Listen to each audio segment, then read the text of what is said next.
La berline économique Peugeot 301, comme sa proche parente Citroën C-Élysée, est instantanément devenue populaire en Ukraine. Mais quelle est sa fiabilité après des années? Essayons de comprendre cela. Si nous parlons du corps, d'une part il y a la galvanisation et les éclats de pierre peuvent être retouchés. En revanche, le LFP est fin et assez fragile et les copeaux rouillent rapidement. De plus, les principaux problèmes propriétaires de la Peugeot 301 ne sont pas sans particularité, corrosion des attaches. La porte rouille le long du bord inférieur. Lors de l'inspection, vous pouvez regarder sous les joints et rechercher des éraflures sur l'embrasure de la porte. N'étant donné l'épaisseur de la couche de peinture, des problèmes sont également possibles ici. Le capot souffre non seulement de l'extérieur, mais aussi de l'intérieur. Il convient également de l'inspecter soigneusement afin d'évaluer la qualité de la très probable repeinture. Il en va de même pour le couvercle du coffre. Les côtés extérieurs et intérieurs, ainsi que le bord inférieur, nécessitent une attention accrue. Les joints pare-chocs peuvent poser un problème, surtout si les pare-chocs ont été retirés. Bien entendu, les arches et les appuis doivent être vérifiés avec passion. Le bord d'attaque du toit n'est pas galvanisé, vous pouvez donc voir des taches rouges et même des bulles pénétrer dans le pare-brise. Mais tous les problèmes surviennent très rarement en même temps. Avec le châssis, tout est, comme on pouvait s'y attendre, simple et bon marché. La plateforme populaire et l'unification font leur travail, et les schémas de suspension ici sont aussi simples que possible. McPherson à l'avant et une poutre à l'arrière. Le bras en L avant, par exemple, s'adapte à une tonne d'autres modèles, y compris les berlines 207 et 208. La plupart des pièces peuvent être achetées séparément plutôt qu'assemblées, et les prix sont très raisonnables. Il n'y a donc aucune difficulté de réparation ici, et la suspension peut être un motif pratique de négociation, mais pas de refus d'achat. Avec les freins, tout est aussi primitif, parfois même trop primitif.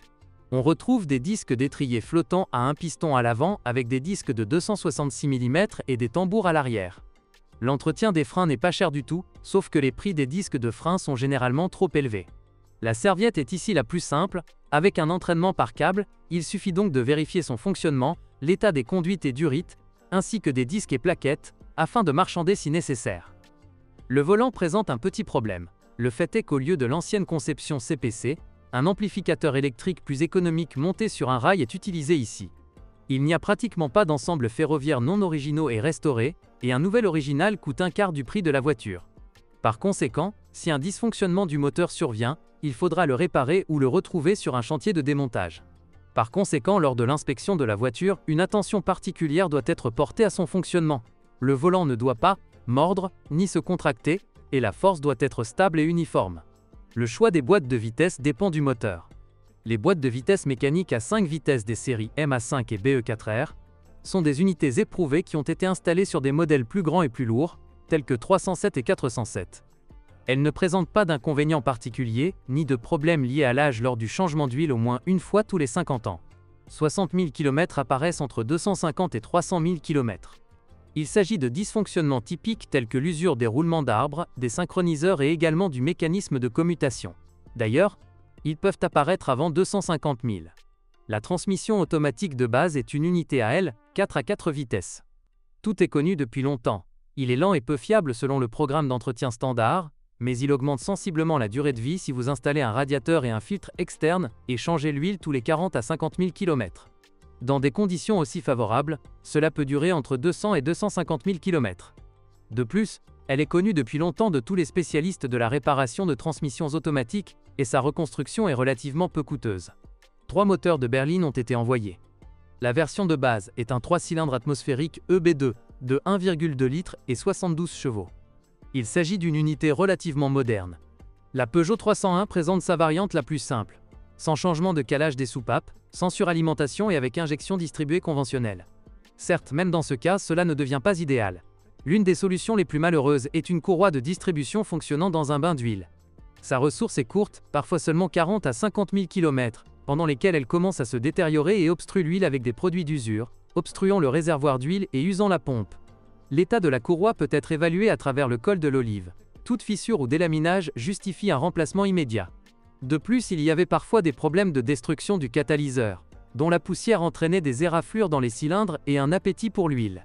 En général, le moteur 1.2 ne peut pas être considéré comme la meilleure option d'achat. Mais le moteur TU5 4 cylindres de 1,6 litres développant 115 chevaux moins vous l'appelez. Sur la 301 et la C-Élysée, on l'appelle EC5. mais il s'agit essentiellement d'un vieux moteur français avec un bloc en fonte, une courroie de distribution et une injection par port. Dans la version EC5, c'était compliqué avec un régulateur de phase sur l'arbre d'admission, mais sinon le moteur restait aussi simple et très fiable. Vous devez surveiller la propreté du système de refroidissement et le fonctionnement du système de ventilation du carter, ainsi que l'absence de fuite et l'état des catalyseurs. Avec de bons soins, ce moteur peut parcourir 250 à 300 km ou plus de 1000 km avant que la consommation d'huile notable ne commence. La troisième option était un 4 cylindres turbodiesel de 1,6 litres et 92 chevaux. Il porte l'indice DV6 DTED, possède 2 soupapes par cylindre et un entraînement par courroie de distribution, mais ne dispose pas de filtre à particules, encore moins d'injection durée.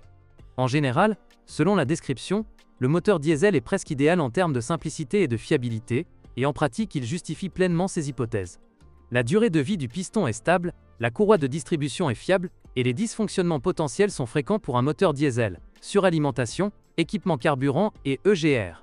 Les fans de diesel peuvent donc être très satisfaits. La Peugeot 301 est une bonne option pour une voiture simple pendant de nombreuses années. Une vieille plateforme, un vieux moteur, de vieilles suspensions, tout cela fait de la berline une voiture économique dans le meilleur sens du terme, c'est-à-dire bon marché et fiable. Et étant donné que l'âge du modèle n'a pas encore dépassé 10 ans, il y a une chance d'en trouver un exemplaire avec une bonne durée de vie résiduelle. Bonjour les amis. Vous cherchez une voiture d'occasion? Vous devez prêter attention au site web carm.pro. Carm.pro est grand catalogue de voitures, moteurs, boîtes de vitesse. Et le meilleur, c'est que vous pouvez trouver des informations sur les pannes de n'importe quelle pièce. Complètement gratuit. Allez sur le site web carm.pro et découvrez tous les éventuels points faibles des voitures d'occasion.